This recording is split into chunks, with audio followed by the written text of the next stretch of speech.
Hello friends, मेरे channel Hindi junction में आपका स्वागत है। मैंने अपने पिछले वीडियो में आपको स्वर वर्ण के बारे में बताया था। तो मैंने आपको समझाया था अ से लेके औ तक स्वर वर्ण है और उनको कैसे प्रोनाउंस करते हैं, उनका उच्चारण कैसे होता है वो भी आपको बताया था। फिर मैंने कहा था ये जो दो आपको दिख रहे हैं लेटर्स, ये मैं आपको बाद में समझाऊंगी। तो फ्रेंड्स, ये जो आपको दिख रहा है ऊपर एक पॉइंट है जिसे हम बिंदु भी कहते हैं, इसे हम कहते हैं अनुस्वार। के ऊपर एक बिंदु है, इसे हम कहते हैं अनुस्वार। जैसे इसका प्रयोग हम करते हैं र के ऊपर जो एक बिंदु दिख रहा है वो, और ग, इसे हम प्रोनाउंस करेंगे रंग। स अनुस्वार ग संग, त अनुस्वार ग तंग, ग अनुस्वार ग में आकी मात्रा गा गंगा। अब ये अ जो लिखा है, इसके ठीक सामने आपको दो पॉइंट दिख रहे हैं, इसे हम कहते हैं विसर्ग। विसर्ग के कुछ एग्जाम्पल्स हम देखते हैं, जैसे कि नमः, प्रातः, अतः। ये दोनों जो आपको पॉइंट दिख रहे हैं, हम ह के रूप में प्रोनाउंस करते हैं। जैसे नमः, प्रातः, अतः इत्यादि, ऐसे बहुत सारे शब्द हैं। तो फ्रेंड्स, व्यंजन वर्ण के भेद क्या होते हैं वो हम आज की वीडियो में पढ़ेंगे। सभी व्यंजनों को मुख्यतः 3 भागों में बांटा गया है। पहला है स्पर्श व्यंजन, दूसरा है अंतःस्थ व्यंजन और तीसरा है ऊष्म व्यंजन। पहला है स्पर्श व्यंजन। स्पर्श व्यंजन क्या होते हैं? जो व्यंजन कंठ, तालु, मूर्धा, होठ, दांत आदि के स्पर्श से बोले जाते हैं, इन्हें स्पर्श व्यंजन कहते हैं। स्पर्श मतलब जब ये टच होते हैं, हम जब कोई भी शब्द बोल रहे हैं, कभी वो शब्द या कभी वो अक्षर कंठ से टच होके निकलता है तो उसे कंठ से बोला जाता है, कभी तालु में टच होके बोला जाता है, कभी मूर्धा में, तो कभी होठ से, तो उसे हम कहते हैं कंठ, तालु, मूर्धा, होठ, दांत आदि के स्पर्श। इन्हें स्पर्श व्यंजन कहते हैं। जो इनके स्पर्श से निकलते हैं उन्हें स्पर्श व्यंजन कहते हैं। इनकी संख्या 25 है, यानी कि 25 है। ये 5 भागों में बटे हुए हैं। प्रत्येक वर्ग का नामकरण इनके प्रथम वर्ण के आधार पर किया गया है। जैसे क वर्ग, क, ख, ग, घ, अड़। अब सबके नीचे हलंत लगा, आपने देखा होगा। जिस भी अक्षर के नीचे हलंत लगा है तो उसे हम आधा प्रोनाउंस करेंगे। जैसे कि हम क नहीं बोलेंगे, क, ख, ग ऐसा नहीं बोलेंगे, हम बोलेंगे क, ख, ग, घ, अड़। इनका उच्चारण कंठ से होता है। अब च वर्ग है, च वर्ग का उच्चारण तालु से होता है, जैसे कि च, छ, ज, छ, य। ट वर्ग का उच्चारण मूर्धा से होता है, जैसे ट, ठ, ड, ढ, अण।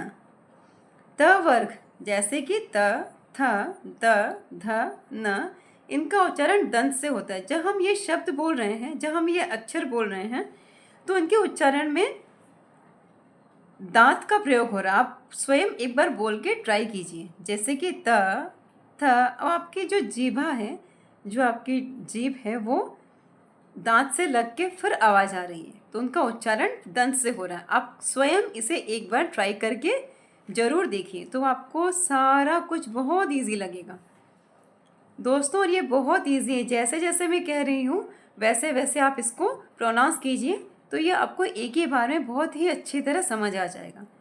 त वर्ग, इनका उच्चारण दंत से होता है, त, थ, द, ध, न। ठीक इसी प्रकार प वर्ण का उच्चारण होता है होठ से। जैसे आपने दंत का, मूर्धा का, तालु का और कंठ का उच्चारण करके देखा, ठीक वैसे ही आप इन सब का उच्चारण कीजिए जो कि प वर्ण के अंतर्गत आते हैं। इनका उच्चारण होठ से होता है। जैसे प, आप सभी मेरे साथ ट्राई कीजिए। प, फ, ब, भ, म। प, फ, ब, भ, म। मैंने ऐसा इसलिए कहा क्योंकि यहाँ हलंत है, इसलिए मैंने कहा प, फ, ब, भ, म। बिना हलंत के हम बोलेंगे प, फ, ब, भ, म। अब दूसरे नंबर पे आता है अंतस्थ व्यंजन। आप इसे ऐसे प्रोनाउंस कीजिए, अनुस्वार त अंत, पर यहाँ 2 विसर्ग हैं, यहाँ 2 पॉइंट है, इसे हम विसर्ग कहते हैं, तो ये आएगा अंतः। अब ये स यहाँ पे आधा है, तो इसे हम शॉर्ट प्रोनाउंस करेंगे अंतस्थ। हम इसे अंतः सतह नहीं करें क्योंकि ये स आधा, इसलिए हम इसे ई के साथ शॉर्ट प्रोनाउंस करेंगे अंतस्थ। अंतस्थ व्यंजन य र ल व अंतस्थ व्यंजन है। इनकी संख्या 4 है। ये स्वर और व्यंजन के बीच स्थित हैं। इनका उच्चारण जीभ, तालु, होठों के परस्पर सटने से होता है। तो फ्रेंड्स, आप एक बार इसे खुद बोलकर देखिए तो आपको पता चलेगा इसका उच्चारण जीभ, तालु और होठ तीनों के मिलने से हो रहा है, तीनों के सटने से हो रहा है। चलिए एक बार हम ट्राई करते हैं। य र ल व। अब तीसरे नंबर पे आता है ऊष्म व्यंजन। ऊष्म व्यंजन क्या है? श, इसे हम कहते हैं तालव्य श। ये है मूर्धन्य स, ये स तथा ह। श, श, स तथा ह ऊष्म व्यंजन है। इनका उच्चारण रगड़ या घर्षण से उत्पन्न ऊष्म यानी कि गर्म वायु से होता है, इसलिए इन्हें ऊष्म व्यंजन कहते हैं। तो दोस्तों, आप इसे एक बार ट्राई कीजिए, बोलकर देखिए, तो आपको बहुत इजीली समझ में आ जाएगा। श, श, स तथा ह, ये 4 संख्या में 4 हैं। अब आते हैं संयुक्त व्यंजन में। छ, त्र, ज्ञ, स्र मूल व्यंजन नहीं है।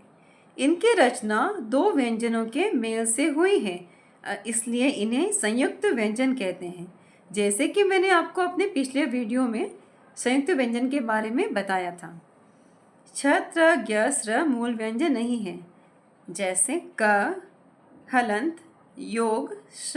ये जो प्लस का साइन आपको दिख रहा है, इसे हम कहते हैं योग। हिंदी में इसे योग कहा जाता है। क, हलंत, योग, मूर्धन्य श, ये मिलकर बनता है, छ, इसे हम श बोलते हैं, छ। ज, हलंत, योग, इय, ये बनता है ज्ञ, और इससे कई लोग ज्ञ भी प्रोनाउंस करते हैं। त, हलंत, योग, र यानी कि त्र। तलव्य श, हलंत, योग, र, श्र मिलकर क्या बना? श्र। द्विगुण व्यंजन। अब द्विगुण व्यंजन क्या होते हैं? ये आपको दिख रहा होगा ड और ढ। ड के नीचे एक पॉइंट लगा, उसे हम कहते हैं नुक्ता। ढ के नीचे एक पॉइंट लगा है, जो एक बिंदु दिख रहा है, उसे हम कहते हैं नुक्ता। ड और ढ के नीचे जो पॉइंट लगा उसे नुक्ता कहते हैं। ये हिंदी के अपने व्यंजन हैं। ये ड और ढ नहीं है, इसे हम ढ और ढ बोलते हैं। इनका प्रयोग संख्या में नहीं होता। ये ड और ढ के नीचे बिंदु लगाने से बनते हैं। इन्हें द्विगुण व्यंजन कहते हैं। वर्णों का उच्चारण स्थान। अब हम पढ़ते हैं वर्णों का उच्चारण स्थान कैसे है, कहाँ है। तो पहला है कंठ्य। जिन वर्णों का उच्चारण कंठ से होता है उन्हें कंठ्य वर्ण कहते हैं। जैसे अ, आ, क वर्ग तथा विसर्ग है। तालव्य। दूसरा नंबर क्या है? तालव्य। जिन वर्णों का उच्चारण तालु से होता है उन्हें तालव्य वर्ण कहते हैं। जैसे छोटी ई, बड़ी ई, च वर्ग य तथा श, तालव्य श। तीसरे नंबर पर आता है मूर्धन्य। जिन वर्णों का उच्चारण स्थान मूर्धा से होता है उन्हें मूर्धन्य वर्ण कहते हैं। जैसे री, ट वर्ग र और मूर्धन्य श। चौथे नंबर पर आता है दंत्य। जिन वर्णों का उच्चारण दांत के स्पर्श से होता है उन्हें दंत्य वर्ण कहते हैं। जैसे त वर्ग ल और स। पांचवा आता है ओष्ठ्य। जिन वर्णों का उच्चारण होठ से होता है उन्हें ओष्ठ्य वर्ण कहते हैं। जैसे उ और प वर्ग, छोटा उ, बड़ा उ और प वर्ग। प वर्ग जैसे कि प, फ, ब, भ, म। यहाँ जिस भी वर्ग के बारे में बताया गया है तो आप समझ लीजिए। जैसे प वर्ग है तो प फ ब भ म, और जैसे क वर्ग आया तो क ख ग घ ञ, क ख ग घ ड़। और च वर्ग के बारे में बताया तो छ छ ज झ ञ, और ट वर्ग आया तो ट ठ ड ढ ण अण। अब हम आते हैं छठे नंबर पे, ये है अनुनासिक। वे वर्ण जो मुख और नाक से उच्चारित होते हैं वे अनुनासिक वर्ण कहलाते हैं। जैसे अड़, इय, अण, न, म और अनुस्वार चंद्र बिंदु। फिर से कह रही हूँ, अड़, इय, अण, न, म और अनुस्वार चंद्र बिंदु। अनुस्वार जैसे कि मैंने आपको कुछ देर पहले समझाया था, उसके कुछ एग्जाम्पल्स हैं रंग, संग, पंच। चंद्र बिंदु के एग्जाम्पल्स और चंद्र बिंदु क्या है वो आपको बाद में बताऊंगी। कंठ तालव्य, ये 7वें नंबर पर आता है। जैसे कि वे वर्ण जो कंठ और तालु से उच्चारित होते हैं, जो दोनों से उच्चारित होते हैं, कंठ से भी और तालु से भी, उन्हें कंठ तालव्य वर्ण कहते हैं। जैसे ए तथा ऐ। 8वें नंबर पर आता है कंठोष्ठ्य। कंठोष्ठ्य क्या है? वे वर्ण जो कंठ और होठों की सहायता से बोले जाते हैं, उन्हें कंठोष्ठ्य वर्ण कहते हैं। जैसे औ तथा ओ। हिंदी एक ध्वन्यात्मक भाषा है। समय समय पर हिंदी ने अंग्रेजी, अरबी, फारसी आदि के शब्दों को ग्रहण किया है। शब्दों के साथ कुछ ध्वनियों को भी स्वीकार किया, जिन्हें आगत ध्वनियाँ कहते हैं। अब मैं आपको उसके कुछ उदाहरण समझाऊंगी। तो पहला उदाहरण है ओ। इसको हम ओ बोलते हैं क्योंकि ये आ लिखा है और इसके ऊपर एक चंद्र बिंदु के जैसी मात्रा दिखेगी आपको, चंद्र बिंदु जैसे एक आकार दिखेगा। इसे हम बोलते हैं ओ की ध्वनि। इसे हम प्रयोग करते हैं कैसे, अब मैं आपको बताती हूँ। अंग्रेजी भाषा को ग्रहण करने के साथ उनके स्पष्ट उच्चारण के लिए ओ की ध्वनि को भी ग्रहण कर लिया गया है। उदाहरण फ्रॉक, बॉल, चौक, डॉक्टर आदि। कई लोग इसे ऐसे बोलते हैं फ्रॉक, बॉल, चाक, डॉक्टर। और आप ऐसे भी बोल सकते हैं फ्रॉक, बॉल, चौक, डॉक्टर आदि, ताकि अंग्रेजी के जो शब्द हैं वो आप हिंदी में उसी तरह प्रयोग कर सकें, उच्चारित कर सकें।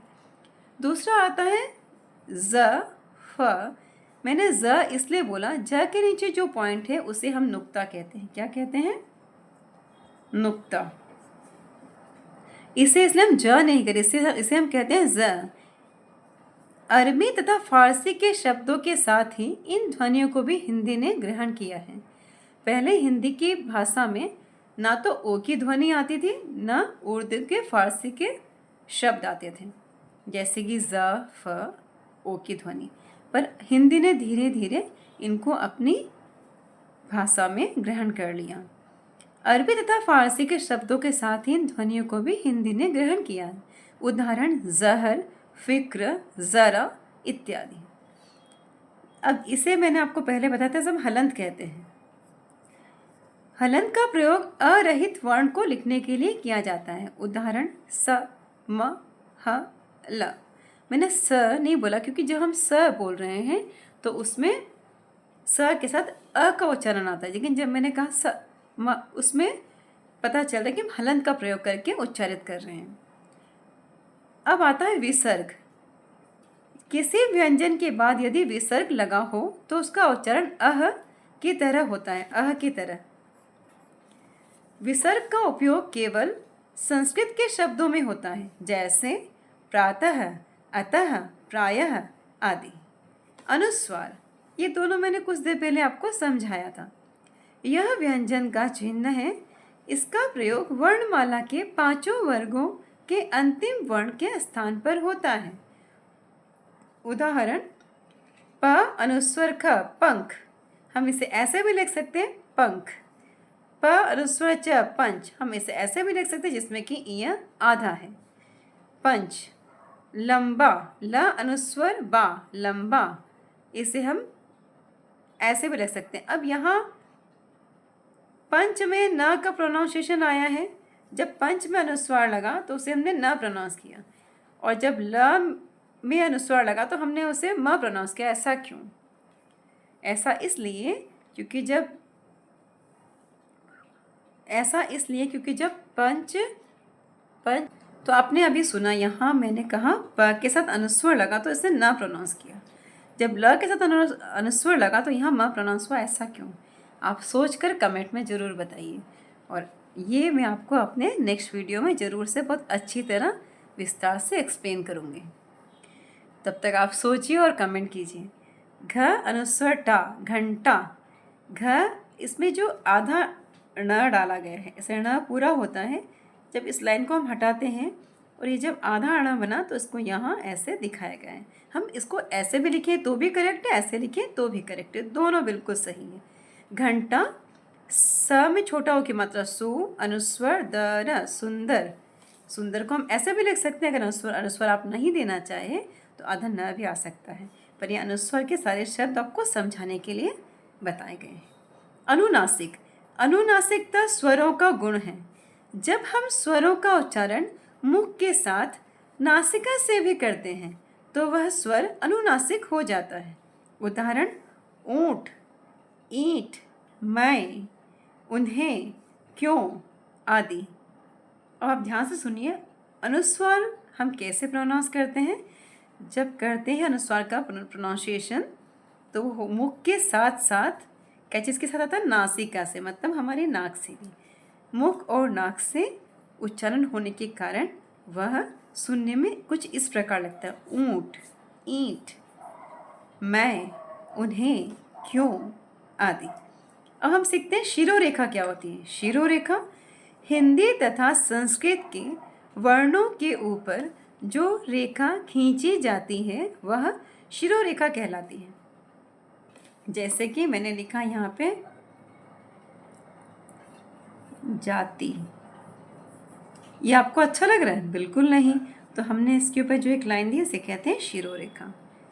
ये हिंदी संस्कृत दोनों के वर्णों में आती है। हिंदी तथा संस्कृत के वर्णों के ऊपर देख रहे हैं ना आप, जो रेखा खींची जाती है वह शिरोरेखा कहलाती है।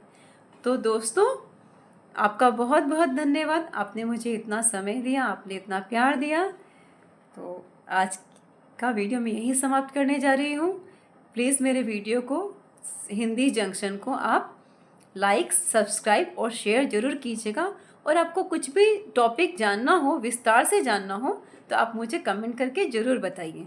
मैं पूरी कोशिश करूँगी कि आपको जो भी जानना हो उसको मैं बता सकूँ।